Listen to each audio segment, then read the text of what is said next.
कहानी की शुरुआत में हम देखते हैं ली जंग नाम के एक जवान लड़के को। उसे शुरुआत से ही जूडो, कराटे और मार्शल आर्ट्स का काफी ज्यादा शौक रहा। इस वजह से वो ताइक्वांडो में सेकंड लेवल का ब्लैक बेल्ट चैंपियन भी रहा। इन सब चीजों के अलावा वो खाली समय में अपने दोस्तों के साथ मस्ती किया करता। इसके बाद हम ली के पिता को देखते हैं जो एक छोटा सा रेस्टोरेंट चलाते हैं। शाम के समय अपने सारे कामों से फ्री होने के बाद ली अपने पिता की दुकान पर फूड डिलीवरी का काम करता है। ऐसे ही एक रात जब वो फूड डिलीवरी करने के बाद अपने घर लौट रहा था तो उसने देखा कि किसी सुनसान गली में एक पुलिस वाले और एक गुंडे के बीच में लड़ाई चल रही है। पुलिस वाला क्रिमिनल को पकड़ने की कोशिश कर रहा था। ली बिना सोचे समझे उस पुलिस वाले की मदद करने लगा। जब एक टूटी हुई कांच की बोतल से वो क्रिमिनल पुलिस वाले को मारने वाला था तभी ली ने सही समय पर पहुंचकर उसे बचा लिया। हालांकि गुनहगार अभी भी मानने को तैयार नहीं है। तब ली ने उसे एक जबरदस्त लात मार के बेहोश कर दिया।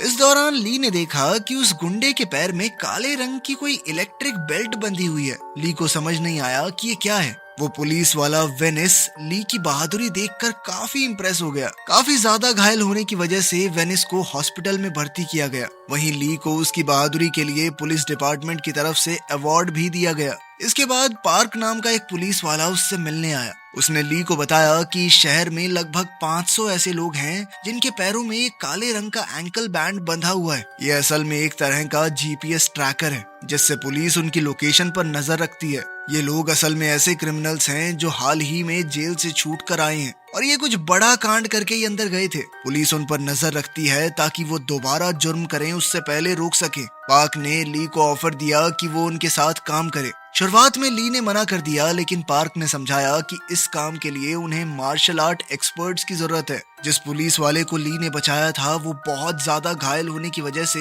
1 महीने तक काम पर नहीं लौट पाएगा। पार्क ने कहा कि जब तक वेनिस नहीं आता तब तक ली उनकी टीम के साथ काम कर सकता है। ली के दोस्तों ने भी कहा कि कर ले भाई, बढ़िया काम है। ली के पिता ने भी इसके लिए उसे इजाजत दे दी।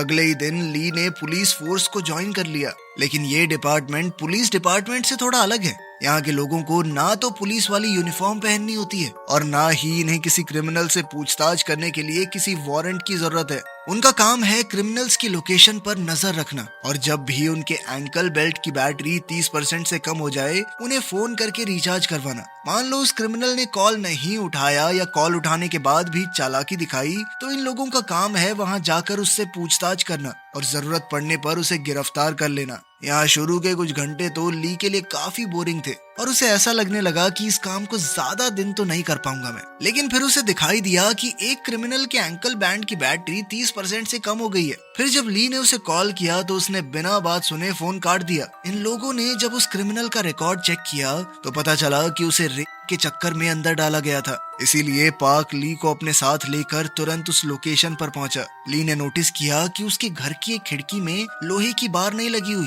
तो उसने पार्क से कहा कि इस आदमी ने खिड़की से कूदकर भागने का पूरा प्लान बना रखा है पहले ही। इसलिए पार्क उसे पकड़ने के लिए मेन दरवाजे से आया जबकि ली बाहर खड़ा हुआ उसके खिड़की से कूदने का इंतजार ही कर रहा था। वहां पहुंचकर पार्क को पता चला कि ये क्रिमिनल बिल्कुल नहीं सुधरा। वो अभी भी किसी लड़की के साथ जबरदस्ती करने की कोशिश कर रहा था। फिर पार्क से बचने के लिए वो तुरंत ही खिड़की से कूदकर बाहर भागा। लेकिन वहां तो ली उसका पहले से इंतजार कर रहा था। उसने तुरंत ही उसे एक लात मार के अपने कब्जे में ले लिया। यहाँ पार्क भी ली की बहादुरी देखकर काफी खुश हुआ। फिर ये लोग उसे अरेस्ट करके अपने साथ ले गए। इस पूरे प्रोसेस के दौरान ली को महसूस हुआ कि इस काम में मजे के साथ साथ काफी ज्यादा रोमांच भी है और फिर उसने उस लड़की की इज्जत बचाई। उसने सोचा कि इससे अच्छा काम तो हो ही नहीं सकता। इसके 2 दिन बाद ये लोग एक ऐसे क्रिमिनल को पकड़ने गए जिसकी नजर वहाँ पार्क में खेल रहे छोटे बच्चों पर थी। ली उस घिनौने आदमी को पकड़ने के साथ साथ थोड़ा बहुत पीटना भी चाहता था लेकिन पार्क ने उसे रोकते हुए कहा कि हम ऐसा नहीं कर सकते वरना कल को इन्वेस्टिगेशन के दौरान हमारे ऊपर भी कार्रवाई हो सकती है। ली इस काम में हर रोज कुछ नया सीख रहा था और पार्क भी उसकी बहादुरी से काफी खुश है। फिर उसने ली को ऑफर दिया कि क्या वो आज रात उसके साथ डिनर करेगा। तो ली ने पूछा मैं अपने दोस्तों को भी ले आऊं, फ्री का खाना उन्हें भी बहुत पसंद है। पार्क ने कहा कि हाँ बिल्कुल जरूर, तुम्हारे दोस्तों से मिलकर मुझे भी खुशी होगी।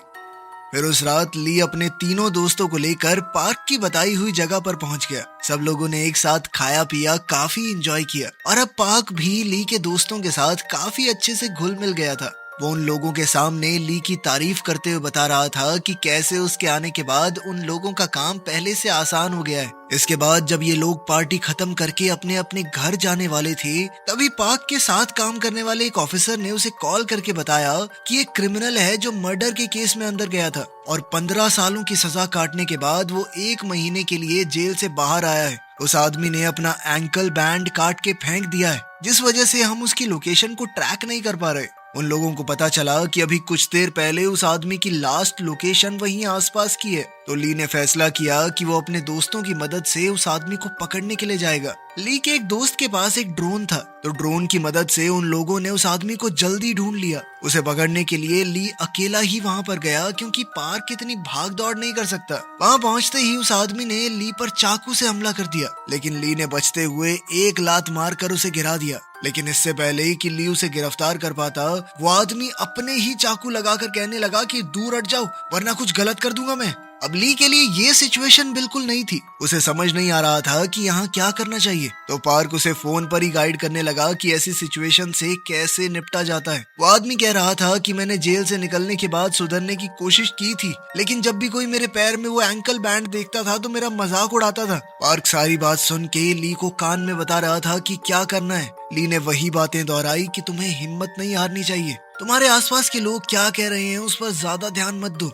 और जितना ज्यादा हो सके खुद को हमेशा सही रास्ते पर रखो। फिर कुछ ही महीनों के अंदर तुम्हारा ये एंकल बैंड भी हटा दिया जाएगा और इसके बाद तुम भी दूसरों की तरह एक आम जिंदगी जी सकोगे। ली की बातें सुनकर उस आदमी को थोड़ी हिम्मत मिली और बात मानकर उसने एंकल बैंड दोबारा पहन लिया। आज उसने सीखा कि सिर्फ जोश से ही नहीं बल्कि होश से भी काम लेना जरूरी है। फिर हमें न्यूज चैनल पर खबर दिखाई जाती है कि डोंगू नाम का एक बहुत खतरनाक अपराधी बहुत जल्द जेल से छूटने वाला है। यह आदमी बहुत ही घटिया किस्म का था। उसके ऊपर लगभग 15 ऐसे केस थे जिसमें 12 या उससे कम साल के बच्चों के साथ उसने गलत किया था। पुलिस वाले इस बात को लेकर बहुत सीरियस थे कि कुछ भी हो इस आदमी पर नजर रखनी होगी, क्योंकि उसके बीते हुए कल को देखते हुए इस बात का पूरा शक है कि वो दोबारा भी ऐसा कुछ कर सकता है।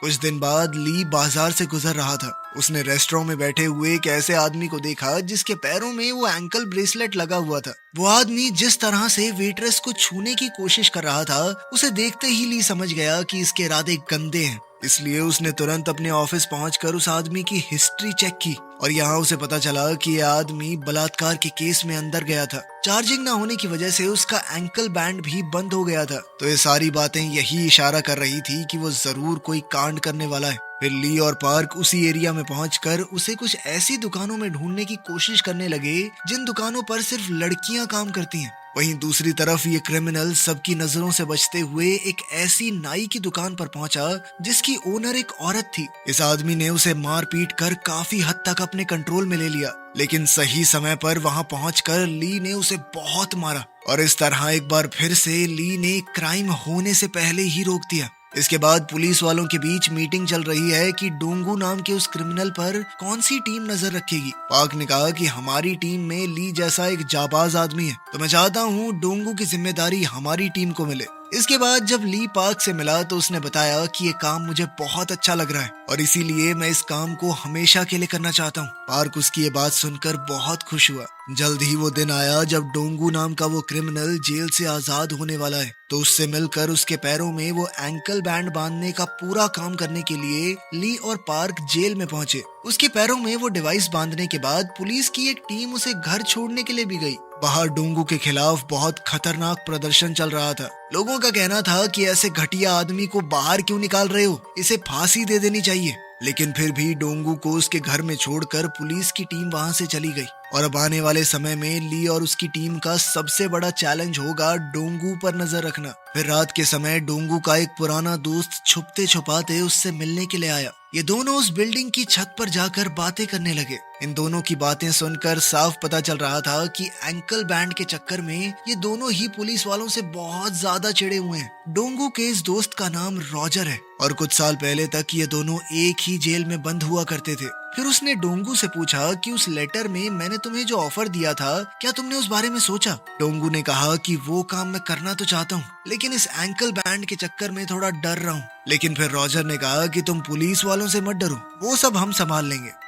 इसके 2 दिन बाद ली ने देखा कि डोंगू अपने घर से निकलकर किसी पॉश एरिया की तरफ जा रहा है। जिस बिल्डिंग के अंदर डोंगू घुसा, उस बिल्डिंग के अंदर छोटे बच्चों की एक कोचिंग क्लास भी चलती है। इस वजह से ली भी उसका पीछा करते हुए तुरंत उस जगह पर पहुंच गया। डोंगू वहां बेसमेंट में पहुंचकर अपने दोस्त रॉजर और उसके लोगों से मिला और अब पता चला कि वो दोनों किस काम की प्लानिंग कर रहे थे। असल में ये दोनों घिनौने लोग छोटे बच्चों की गलत वीडियोस बनाकर उन्हें डार्क वेब पर डालने का काम करते हैं और इस काम में ये लोग डोंगू को भी अपने साथ मिलाना चाहते हैं। यहाँ पर हर एक वीडियो के लिए डोंगू को काफी मोटी रकम मिलने वाली है और इस तरह का काम करने में उसे वैसे भी मजा ही आता है, शर्म नहीं। तो उसने तुरंत ही उनका ऑफर मान लिया। ली भी उसका पीछा करते हुए यहाँ तक पहुँच चुका था, लेकिन ये लोग जिस गाड़ी के अंदर बैठे हैं उसके शीशे काले हैं, तो बाहर से ली को अंदर का कुछ नहीं दिख रहा, जिस वजह से उसने बस गाड़ी का नंबर नोट किया और वहाँ से चला गया। फिर उसने पार्क को फोन करके बताया कि डोंगू उसे नहीं मिला। तो फिर पार्क ने डोंगू को कॉल करके उससे पूछा कि बताओ इस वक्त तुम कहाँ पर हो।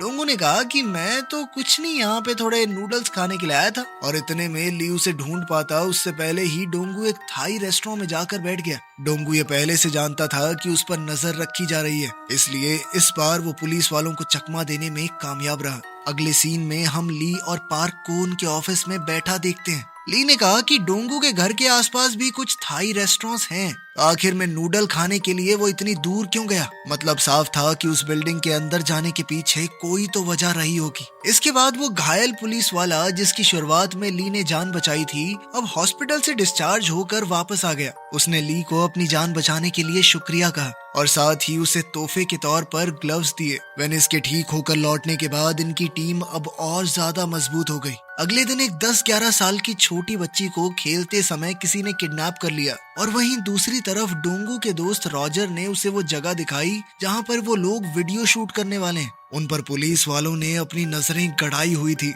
ऐसे ही एक रात जब डोंगू अपने घर से निकलकर कहीं जा रहा था तो ली भी चुपके से उसका पीछा करने लगा। वहीं दूसरी तरफ पुलिस वालों को एक ऐसे क्रिमिनल के बारे में पता चला जिसने कुछ घंटे पहले अपनी लोकेशन बदली है और उसके एंकल बैंड की बैटरी भी 30% से कम है। वेनिस ने उससे पूछताछ करने के लिए कॉल की, लेकिन उस आदमी ने उसकी किसी भी बात का सीधा जवाब नहीं दिया और कुछ आलतू फालतू बातें बोल के फोन भी काट दिया। तो अब उस आदमी का पीछा करते हुए पार्क और वेनिस उसकी लोकेशन पर पहुंचे, लेकिन ये सब इन गैंगस्टर्स का बिछाया हुआ एक जाल था। वो क्रिमिनल अपने साथ बहुत सारे गुंडों को लेकर आया था और फिर इन लोगों के बीच में जबरदस्त लड़ाई छिड़ गई। वहीं दूसरी तरफ हम देखते हैं कि डोंगू ने भी ली को फंसाने के लिए एक जबरदस्त जाल बिछाया था और डोंगू का पीछा करते हुए ली उस जाल में फंस भी गया। रॉजर के बहुत सारे गुंडे वहां ली को खत्म करने के लिए पहले से मौजूद थे, जिसके बाद डोंगू फटाफट वहां से निकल गया। वैसे तो ये गुंडे बहुत ज्यादा थे, लेकिन ली का लड़ने का तजुर्बा भी कुछ कम नहीं था। वो सब मिलकर भी ली का कुछ खास बिगाड़ नहीं पाए। ली ने उन सभी गुंडों की बड़ी जबरदस्त तरीके से धुनाई की। वहीं दूसरी तरफ पार्क और वेनिस बहुत बुरा फंस चुके थे। वो दोनों गुंडों का मुकाबला बहुत बहादुरी से कर रहे थे, लेकिन आखिरकार गुंडे उनके ऊपर भारी पड़ने लगे। फिर भी ज्यादातर गुंडों को उन्होंने ठिकाने लगा दिया, लेकिन इस पूरी लड़ाई में ये दोनों भी बुरी तरह जख्मी हो गए। वहीं दूसरी तरफ सारे गुंडों को बढ़िया पीटने के बाद ली डोंगू का पीछा करते हुए उस जगह पर पहुंच गया जहां ये लोग वीडियो शूट करने वाले थे। फिर जैसे ही वो बेसमेंट एरिया में पहुंचा तो वहां उसे किसी बच्ची के चीखने चिल्लाने की आवाजें आई। ली समझ गया कि डोंगू नाम का वो घिनौना आदमी यहीं पर आया होगा। उसके काफी कोशिश करने के बाद भी दरवाजा नहीं खुला, तो फिर उसने बाहर जाकर खिड़की तोड़ी और अंदर गया। डोंगू के साथ ही उसका दोस्त रॉजर भी वहां मौजूद था। अब ली वहां पहुंचकर दोनों को ही बुरी तरह पीटने लगा, लेकिन पुलिस वाला होने की वजह से ली के ऊपर पाबंदी है, वो उन दोनों को जान से नहीं मार सकता। इस बात का फायदा उठाकर गुंडों ने ली पर चाकू से हमला कर दिया। इन दोनों से लड़ते हुए ली भी बुरी तरह से घायल हो चुका था। इसी बीच सही मौका देखकर रॉजर तो वहां से भाग गया, लेकिन डोंगू अभी भी लड़की की तरफ बढ़ने की कोशिश कर रहा था। ली ने उसे बहुत मारा, लेकिन उसने भी चाकू से हमला करके उसे घायल कर दिया। इसी बीच यहाँ पुलिस के आने का सायरन बजने लगा तो डोंगू भी अपनी जान बचाकर भागा। ली ने अपनी जान दांव पर लगाकर उस बच्ची को तो बचा लिया, लेकिन बहुत ज्यादा घायल होने की वजह से उसे आने वाले कुछ दिन हॉस्पिटल में ही गुजारने पड़े। ली के पिता उसकी ये हालत देखकर बहुत दुखी हुए। उन्हें लगने लगा कि काश मैं अपने बेटे को ये नौकरी करने के लिए हाँ ही ना करता। कुछ घंटों बाद जब ली होश में आया तो उसने सबसे पहले डोंगू के बारे में ही पूछा। उसके सीनियर ऑफिसर्स ने बताया कि डोंगू वहां से भागने में कामयाब हो गया और अब तक उसने अपना एंकल बैंड भी काट कर फेंक दिया है। दूसरी तरफ पार्क की गर्दन की हड्डी में भी बहुत चोट आई थी, जिस वजह से उसे तो कई महीनों तक हॉस्पिटल में एडमिट रहना पड़ेगा। और बेचारा वैनिस तो उस लड़ाई में बहुत ज्यादा खून बहने की वजह से मर ही गया। ये सब कुछ जानने के बाद ली को बहुत ज्यादा दुख हुआ, क्योंकि अब तक उसने सोचा नहीं था कि इस नौकरी में उसे इतना खून खराबा भी देखने को मिल सकता है। इसके बाद जब ये लोग अपने साथ ही वैनिस के अंतिम संस्कार पर गए तो वहाँ पर उस छोटी बच्ची की मम्मी भी आई, जिसे उस दिन ली ने डोंगू से बचाया था। उसकी माँ ने बच्ची का लिखा हुआ एक थैंक यू नोट ली को दिया और बताया कि मेरी बेटी आज भी गहरे सदमे में है। वो फिलहाल इतनी ज्यादा डरी हुई है कि घर से बाहर तक नहीं निकलना चाहती, लेकिन जब भी मैं उसे आपकी बहादुरी के बारे में बताती हूँ तो उसे बहुत हिम्मत मिलती है। ये सब सुनकर ली बहुत इमोशनल हो गया और सोचने लगा कि आखिर उस छोटी सी बच्ची की क्या गलती थी। उसको तो शायद यही लगता होगा कि पूरी दुनिया में लोगों का दिल उतना ही साफ है जितना उसका खुद का था। इसके बाद जब ली पार्क से मिलने आया तो उसने ली से कहा कि तुम इस मामले से दूर रहो, क्योंकि अब ये मामला क्राइम ब्रांच संभालेगी, वही सब कुछ देखेंगे अब। लेकिन ली फैसला कर चुका था कि वो अपने दोस्तों के साथ मिलकर डोंगू को खुद पकड़ेगा और उस घिनौने आदमी को पकड़ने के लिए उसके दोस्त भी तुरंत राजी हो गए। ली को उस गाड़ी का नंबर अभी तक याद है जो उस दिन उसे डोंगू का पीछा करते हुए बेसमेंट में मिली थी। व्हीकल नंबर से इन लोगों ने उस आदमी और उसके घर का एड्रेस भी पता कर लिया। फिर इन चारों ने वहां पहुंचकर उसे कब्जे में ले लिया। इसके बाद जब ली के एक दोस्त ने उसका कंप्यूटर खोला तो देखा कि वहां पर छोटे बच्चों के काफी सारे वीडियोस थे। ये देखते ही ली के साथ साथ उसके दोस्तों का भी गुस्सा बहुत ज्यादा बढ़ गया। इसी गुस्से में ली ने उस आदमी की आंखों में ट्रिमर मार के उसे घायल कर दिया। अपनी जान बचाने के लिए इस आदमी ने उन्हें डोंगू का पता बता दिया। फिर उन सब ने उस आदमी को गिरफ्तार करवाने के लिए पुलिस को कॉल किया। अब वो डोंगू को और ज्यादा खुला नहीं छोड़ना चाहते। उन्होंने फैसला कर लिया कि आज रात ही उसे पकड़ेंगे। अब वो अपने आखिरी मिशन के लिए निकल ही रहे थे, लेकिन तभी ली के पिता ने उन्हें रोकते हुए कहा कि इस काम में बहुत खतरा है और मैं नहीं चाहता कि तुम अब आगे इस तरह का काम करो। इस पर ली ने अपने पिता को समझाया कि वो इंसान जानवरों से भी बदतर है, इसलिए अगर हमने उसे जल्द से जल्द नहीं पकड़ा तो वो इस तरह के क्राइम आगे भी करता रहेगा और अगर बाकियों की तरह हम भी सिर्फ अपना अपना सोचकर जीने लगे तो ऐसे ही क्राइम बढ़ता रहेगा सोसाइटी में। ली के पिता ने भी इस बात को समझा कि उनका बेटा बहुत समझदार हो चुका है और अब वो डोंगू को खत्म किए बिना रुकने वाला नहीं है। इसके बाद चारों दोस्त उस एरिया में पहुंचे जहां डोंगू इस समय रुका हुआ था। वो एक एक करके वहां के सारे होटलों में उसे ढूंढने लगे। इसी दौरान ली के एक दोस्त को डोंगू की लोकेशन का पता लगा। वहाँ काफी सारी खाने की प्लेट्स और दारू की बोतलें देखकर वो समझ गया कि डोंगू अकेला तो नहीं है, उसके साथ यहाँ काफी लोग होंगे। डोंगू के साथ ही उसका दोस्त रॉजर भी यहाँ पर था और इस एरिया के काफी सारे गुंडे भी इस वक्त वहीं मौजूद थे। ली ने अपने दोस्त को वहाँ से हटकर एक सेफ जगह पर जाने को कहा। फिर इसके बाद वो अकेला ही उन सारे लोगों से भिड़ गया। इधर ली के दोस्त अपने ड्रोन से इस पूरी फाइट पर नजर बनाए हुए थे। काफी सारे होने के बावजूद भी ये गुंडे ली का मुकाबला नहीं कर पाए। ली के सर पर खून सवार था। उसने एक एक करके सबकी बढ़िया धुनाई की। अब बाकी गुंडों ने मिलकर ली का ध्यान भटकाया तो इस मौके का फायदा उठाकर डोंगू वहां से भाग लिया, लेकिन ली के दोस्त अपने ड्रोन कैमरा से डोंगू का पीछा करते रहे। कुछ ही मिनटों में ली ने उन सबको सबक सिखा दिया और अब वो अपने आखिरी टारगेट डोंगू को पकड़ने के लिए उसके पीछे गया।